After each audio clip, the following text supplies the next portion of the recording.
sleep tonight. You won't sleep tonight. 200 miles, I'm counting down. Yeah, I'm on that home stretch now.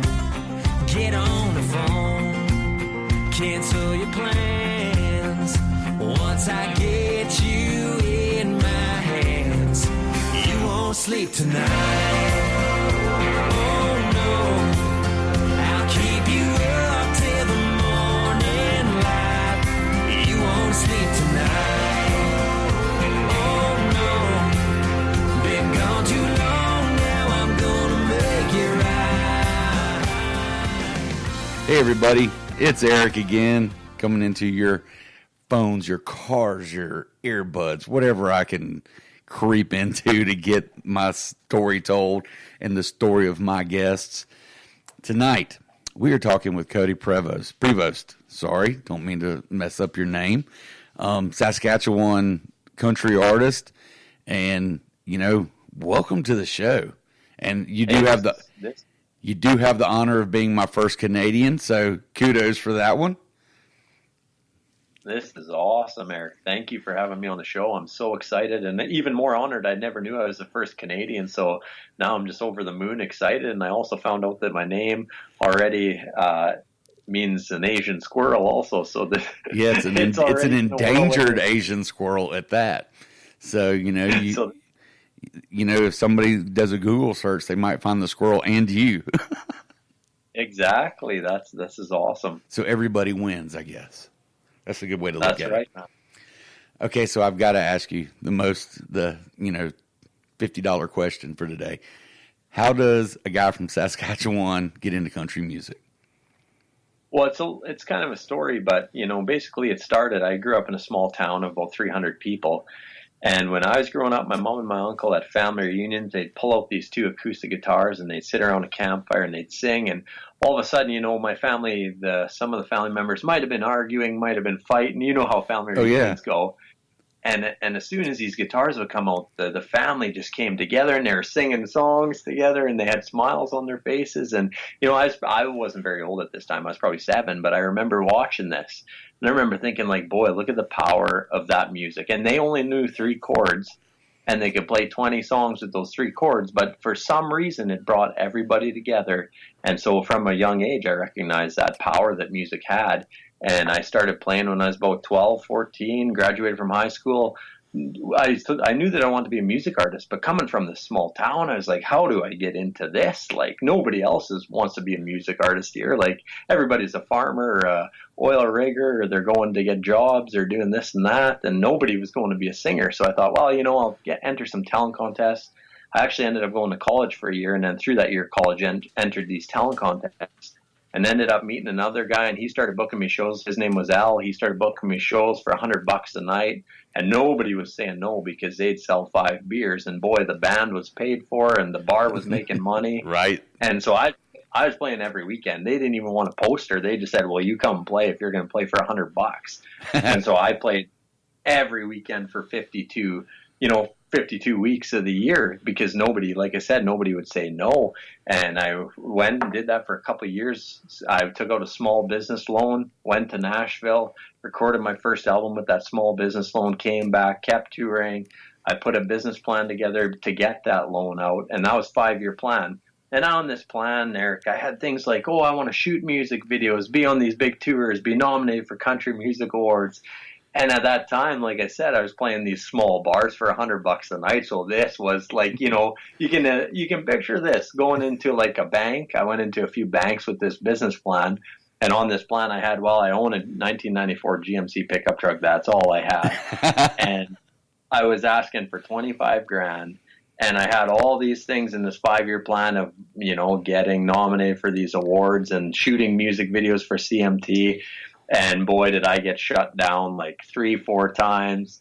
And finally, I went in to see a group. They were different from a bank. They lend the small business loans to rural areas to keep those areas growing and alive. And I went in to see those ladies, and they invited me back a week later and they said, bring that plan again. You're only 19 and we're so impressed. We've never had too many young people like yourself bringing in these 5-year plans. So a week later I show up. They said, bring your guitar in and play us some of the songs that you're planning on recording. So I thought, oh, they just want free entertainment for their board meeting. But so I went back a week later, guitar in hand, showed this plan, passed out a copy to everybody, probably 20 people in this room, in this boardroom, and sat down, played a couple songs. They said, we can't make a decision today, Cody. And I said, well, that's okay. I guess it's better to know.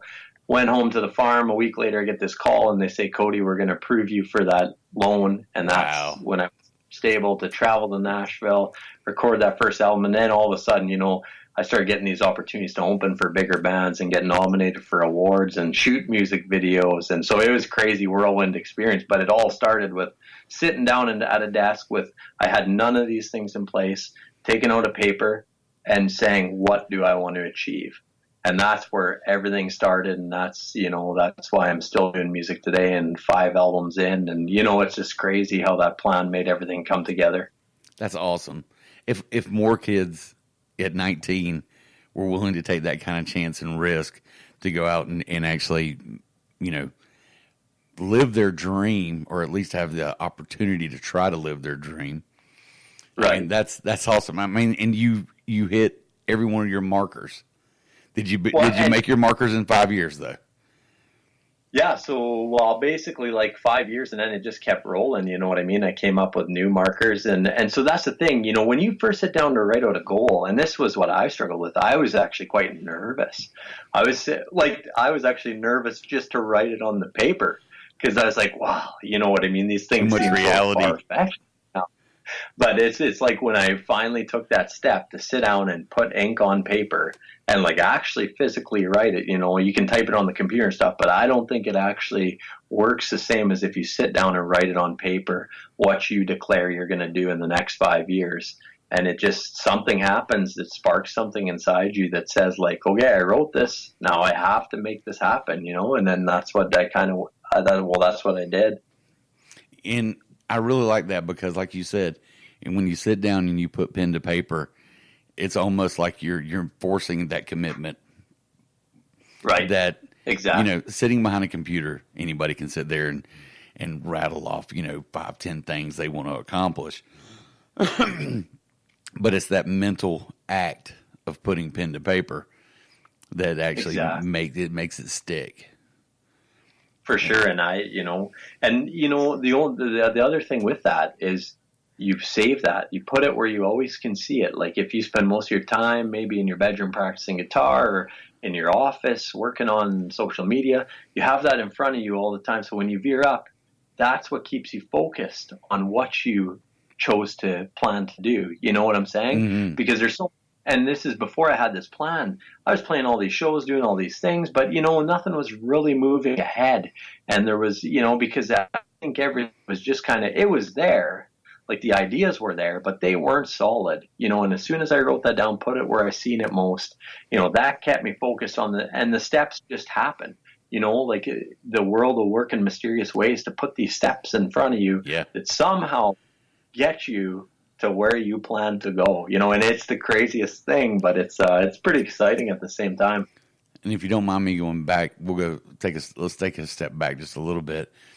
When you were talking about, everybody bringing the guitars out and everybody just got quiet and started getting along.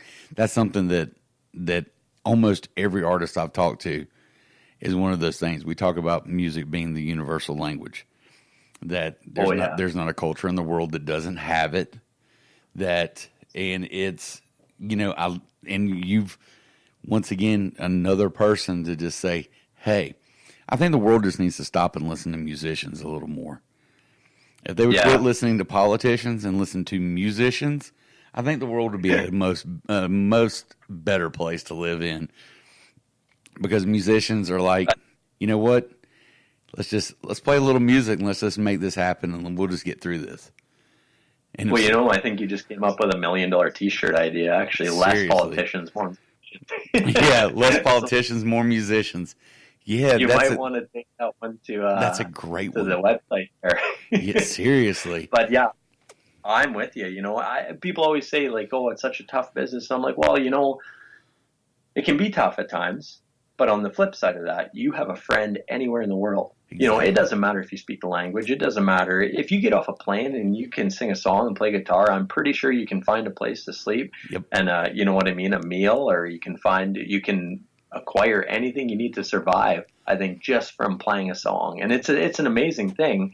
But a lot of musicians, and I was in that boat too. I thought, well, we need this and this to start, and this and this and this, but really, you don't need nothing. You just need your guitar, your instrument. You need to know how to play it a little bit, and you need to know if you sing, great, But even if you don't sing, you know what I mean. Music's play music, your heart and out. it just, you can.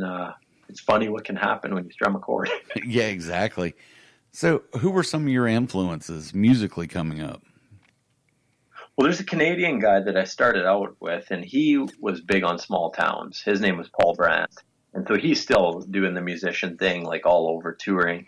But he was always a big influence because he had songs like that were written called like Small Towns, Big Dreams. And so from me growing up in a 300 people town, this just spoke to me. And after I got, you know what I mean, going a little bit in my own music career, then all of a sudden Keith Urban came onto the scene. And that's right after he was with the band called The Ranch, and he started doing his own solo thing. And I remember listening to his albums and his guitar playing, and it was just inspiring to listen to. And then got a chance to see him perform, and I was just, you know what I mean? He was one of my biggest inspirations. And Eric Church came out, and, the first album, Carolina, I think it was called, but the songs on there, it was his songwriting that got me. I didn't even see him perform, but it was just the way he wrote those songs and put those words together. There was something that just inspired me. So from a performance standpoint, I always say Keith Urban was an inspiration to me in his guitar playing. But from a songwriting perspective, Eric Church, man, it's just incredible. Good deal. I mean, we've all heard of every one of those that you talked about. Yeah, for sure. So this is another one that we'll get into. What is your songwriting process? What is, I've heard some amazing versions of how people come about their songs. Right. And I'm like, holy crap, if I would have ever been able to have that ability, Right. I'd have never worked a day in my life. Seriously, because, I mean, some of them are just kind of, wow, that's, they dream it or they just do it right off the cuff, right off the fly. Yeah. There's And that's funny you say that, because people always ask me that. And I'm like, well, I don't really have a single process. Like songwriting for me, it kind of just comes at times. You know what I mean? It'll be an inspiration from maybe there's a movie I seen, maybe there's a magazine, or maybe there's a story I read, but from somewhere there's, these songs come together, but there is something I do. There's like, whenever I'm doing that, whenever I'm watching those shows, or I hear something, or there's a saying, or I just get this, I write them in a book. Cause I hear song titles. I'm like, oh, that sounds like a great title for a song. So I'll write it down.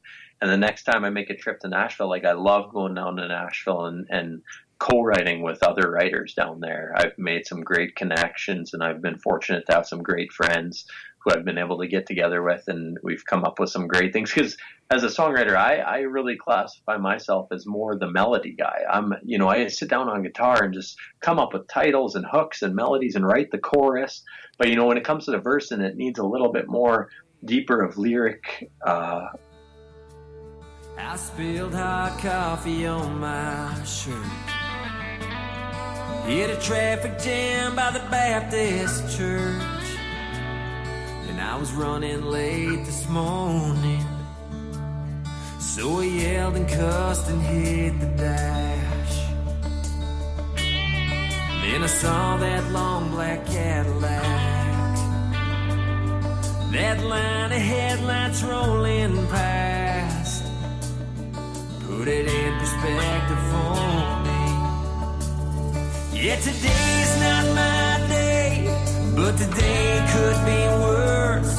Instead of driving this old Jeep, I could be riding in that hearse. No more knowing she's my world, being a daddy to my girls. There's so much left to do and left to say. So thank God today's not my day. of deeper words and deeper meaning, that's where I really excel, when I partner with somebody who's strong at the lyrics side. And it's amazing how it works together. But I've found a lot of, I guess you could say, a lot of success in doing that. Well, and you and I've kind of been going back and forth for a little while, trying to get everything scheduled where we could get you on the show. And I read your diary that you send out, on the daily and everything. You were putting a tremendous amount of positivity back into the world, and that you completely got my respect for that, because that's there are so many people that they're still just out for their own self, and that's it. And right. I've noticed that's something, a big push for you, is putting positivity out there and trying to help people when they're feeling down. And, right. Like somebody, like you were talking about the other day, experiencing a loss. We all experience that, but you're not alone. And it seems right. like that's one of the big messages you try to get across. Or I could be completely wrong, but that's what I'm getting, the most from Eric, for and for me, when I first started playing music, when I was writing down all those goals and stuff, I was really looking forward to, the success of maybe getting an award one day or doing this and music had a whole different. And then when I come to a spot and I'm here now and I'm in my 5th album, and I'm like, man, music's a lot bigger than when I first got into it that I thought, and that's when I kind of worked everything and made I want my website to say making music to make a difference. Yeah. Cause that's what I want to do. And that's, I want to, what's the point? What's the point of everything if you're not contributing in some way to society and to the betterment of the world? And exactly. And I've been reading a lot of books and stuff lately, and it talks about, if you really want to live a great life, figure out how to serve more people.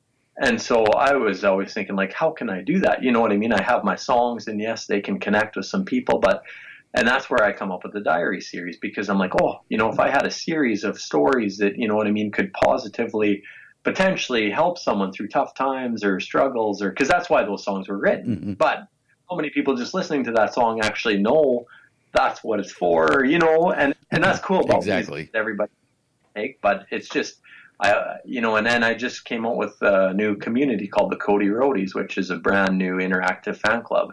And so on there, I do chats, and I'm going to start doing live streams. And there's a lot of cool things in there, but I built it for my fans, because I wouldn't be doing this today if it wasn't for them. And, too many times I think in the industry, as an artist, we get wrapped up in, I need this guy to see me and that guy to see me. Mm-hmm. In all reality, you don't need anybody to see you except for the people who mean the most, which are the fans who actually support you and allow you to keep doing what you're doing, yeah. And it's just, what I mean? The focus is it gets skewed sometimes because of all this perception in the industry. But in all reality, man, it's the fans are number one, and this is what I do it for, Well, and another thing that I always try to talk to other artists and everything about, because I'm a people person, a people watcher, and I love to see how interactions are and everything. It seems like in this day and time, there are more musicians that are being completely supportive of each other.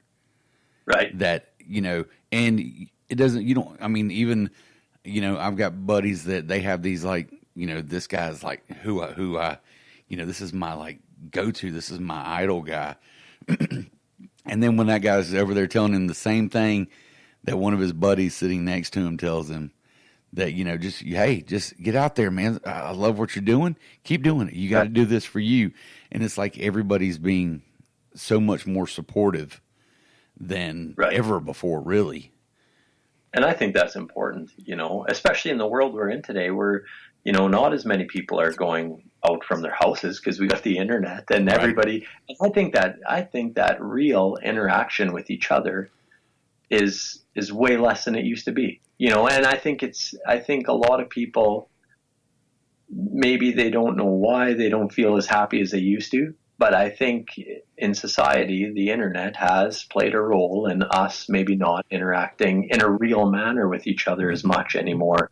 And so when we can see people helping out, or, you know what I mean, getting out there in the community, or lending that helping hand, or helping an artist find a show, like, I think, you know what I mean? For me, that's what makes me feel like I just got rewarded, like, is because that person went and did that. And I played some small part in that happening. And, you know, from that, maybe something else stemmed, and then this and that. And you know what I mean? Pass it on. I think the reward is in the giving. You know, I've always believed that. I'm right there with you. Kudos for that. You know, that's an awesome thing. Do you do any covers in your shows? Oh man, I do a few. Yeah. What are your go-tos, and how do you make them yours then?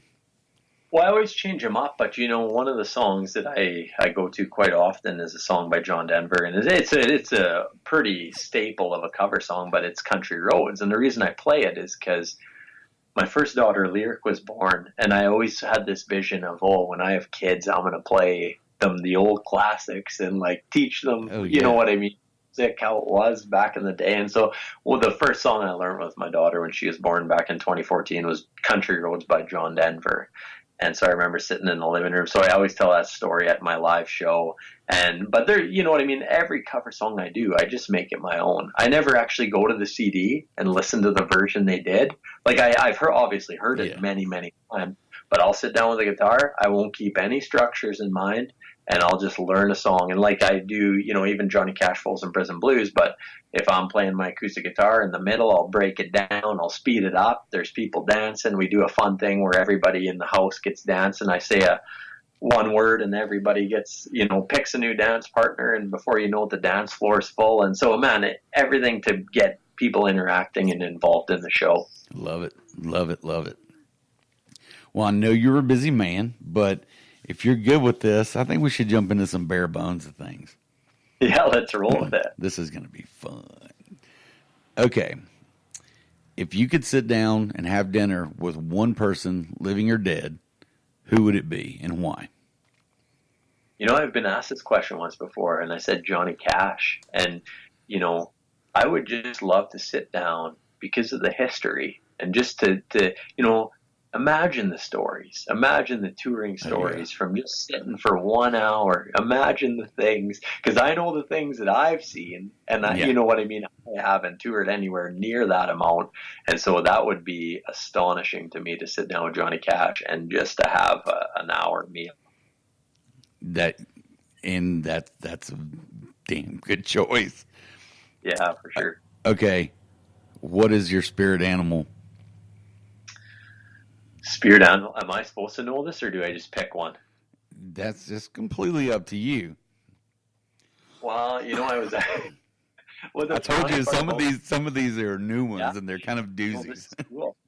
So I'd have to say an eagle, and the reason being is, you know, and I've been asked this question before, and they said, "Well, why would you ever want to be an eagle?" And I said, you know, I don't like sitting in traffic ever. And to be one of the stronger birds, one of the more dominant birds, I would know I'd be fairly safe, and I would not have to sit in traffic anymore. I like it. That's a good call. That's a very good call, actually. Okay, what is a song or band that you're stuck on right now that you're really into? John Mayer, like every day, man. Just easy listening. Just he's got great songs. I remember when he came out, I remember watching him on MTV at the time, which, you know, is a little bit back now, but man, he's just awesome. And he's an artist who kind of, you know, to me, I look at an artist, I'm like, is this guy doing what he wants to do? And to me, John Mayer is that guy who actually, whatever he wants to do, I think he does. Like I look at him and I'm like, yeah, that's exactly kind of what he wants to do. He comes out with all these, you know, original creative albums, and I have some appreciation for that. Right on. What is your all-time favorite book? Because I know you were just saying you're a reader. Man, I just got a new one. So I just finished the 5 a.m. Club. Okay. And it's by Robin Sharma, and it's basically this book, and it talks about, you know, how live their mornings. And because they say your morning sets the tone for the rest of your day. So however you start your morning, for how the rest of your day is going to go. So if you start it rushed and, trying to catch up and late for this, late for that, the rest of your day is going to about getting up 4:45. Basically, you got your running shoes by the bed. You stick your running shoes on. By 5 a.m., you're on the treadmill. You're running hard for 20 minutes, sweating like you wouldn't believe. 5:20 hits. You're journaling. You're journaling for an hour about what you're doing, what's going on. What you're looking forward to in life. And the next 5 minutes or so, you're saying what you're thankful for today, like a whole page, a loose leaf on that.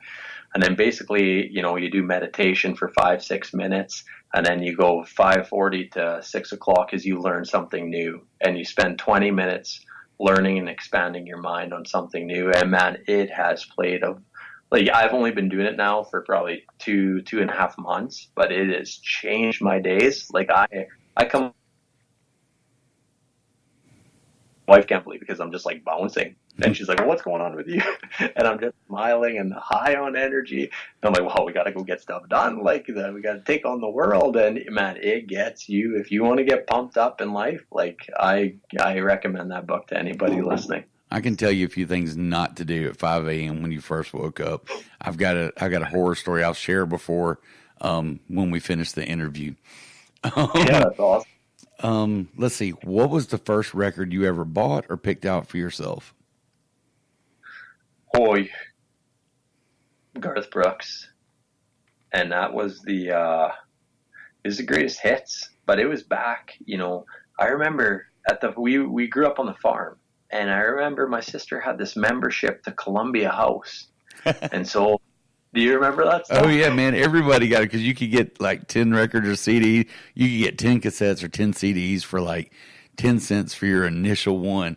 And then every other one was like $40 a piece. So I remember we had that, and there was these CDs coming left and right, and my sister was ordering month after month, and I remember the Garth Brooks came in, and that had like The River on it, and The Dance, and like so many great songs, and I just remember listening to that record over and over and over again. And then at the same time, Bryan Adams came out with The Summer of '69, and man, I was growing up until high school when I got into AC/DC, man, those were my favorite childhood albums. And yeah, who doesn't love Bryan Adams? Come on. Awesome. I actually brought him up. It was a social media, it was a Facebook post, I believe. Somebody was talking about the one breakup song. And, I can't even remember what they had said. And then there was the getting back together. And then, it was, I brought up the Bryan Adams song from Robin Hood. What was the name of it? If I wasn't trying to say it, I could tell you anything. What was that? Everything I do. Oh. So yeah, my gut check wife is in the other room, and she's like, "This is what it is." That's awesome. Hey man, everybody needs somebody like that always keeps you in line and keeps you in check and reminds you of things when you've gone completely blank. That's nice to have, man. Oh, yeah. Okay, what was your first concert? First concert was Martina McBride, Mark Chestnut, and Clay Walker. They were all together. My parents, we lived 3 hours from the nearest city, and they packed us up. We went to this first concert, and that's kind of... Hey, and what's funny about it is next month I'm flying to Australia, and I play the same festival as Clay Walker. Oh, awesome. I love Clay Walker. Now, and get to share the stage with him. It's going to be pretty cool, man. Oh, yeah, man. Clay Walker is such a great guy. And, I mean, he's another one that's putting out a lot of good stuff into the world. Oh, yeah. All right. Star Wars or Star Trek? Well... Star Wars, I guess. Star Trek, I used to try to watch it, but I never could last very long watching that. Hey, it was a good answer. Star Wars is always the winner. And yeah. I know this is going to be probably the easiest question I ask you tonight. What is your personal mantra or life's philosophy? I think, what you give is what you're going to get back. So it's up to you to decide what you want that to be. And and you know what I mean, hopefully get the best back and live a great life. I like it. Okay, one song. Doesn't matter how many times you've heard it. It could be one, it could be a million times. But it is just that, it just speaks to you. And that volume always has to go way, way, way up. And it is just your jam. What is that song, sir? Thunderstruck, AC/DC. All right. Yeah, man, we started a punk rock band in high school, Blind Hem, and we used to like AC/DC, Metallica, we'd have Green Day going, we'd have Blink 182, all these bands, man, and it was like every spare class. We'd never learn a full song. Our band, we'd just play intros, and that's all we would do for like 20 minutes. That's awesome, though. I love that. I mean, how could it ever go wrong? Oh, and that's when those bands were like, you know, that's when those stadium shows were all happening. Oh, yeah. I don't know what year that would have been, like the 90s, I guess it was. Yeah. But it was, it was quite a few good bands flying around. Okay, now I know I've already asked you one of these questions, but who is the one person, living or dead, that you would love to take a stage with? Take a stage with? Oh, man. I'd have to say Keith Urban. Show for him. Like, just the energy, just what he brings to the show, I think just lends itself for a great night every. Awesome. Okay, who besides yourself should people be checking into and listening to these days? You know, I've been listening to a lot of, there's a guy named Matthew West. I actually like music. So Matthew West is a really good artist, and he writes a lot of great songs. I would recommend checking him out. If you haven't heard Train, man, I love Train. Augustana, man, I just love Augustana. I'll share a Train story with you as well once we get done. Yeah. Okay. But there's another guy actually, Gregory Isakoff, and I don't know where he's from, somewhere in the U.S., but he has a song called Big Black Car, and I heard it on a McDonald's commercial a long time ago, so I Shazammed it, and I found him. If you want some easy listening, acoustic, awesome, dynamic music, and his name is Gregory Isakoff, and man, he's just awesome. I'm going to be confessing to my guilty pleasure is like old school, easy listening from the 70s. I love like Christopher Cross and, right. You know, all that kind of older stuff like that. I will turn it up every single time because, you know, there was a certain amount of heart that went into music then that so many people they get so close to it. And then, it's just, right. And, you know, and everybody grows up into, it's what they grew up on. And that's what I grew up on. So, you know, that always has a special place in my heart. That's awesome. Give everybody where they can find all of your social medias. Yeah, for sure. So obviously I'm on Facebook, Twitter, YouTube, all the fun stuff that's out there, Instagram. And so it's, just my name is Codie Prevost. Just search me on those sites. Also, like my website is CodiePrevost.com, and on there you can get to all those places. Yep. Also, you can get all the music. There's loads of merchandise, different things that I've created over the years, and you can join the Codie Prevost Diaries, which is what we were talking about a little earlier. Yeah. And also now the brand new interactive fan club community, the Codie Roadies, you can now join that also, and join us for the chat. I do new exclusive content on there every week. So there's a lot of stuff going on, man. Awesome. Got any shout outs?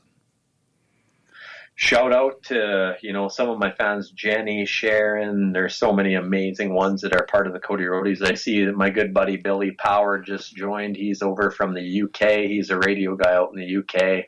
And just some great support I found in different parts of the world. And it's, all thanks to the internet and the power of technology bringing us all together. Yep.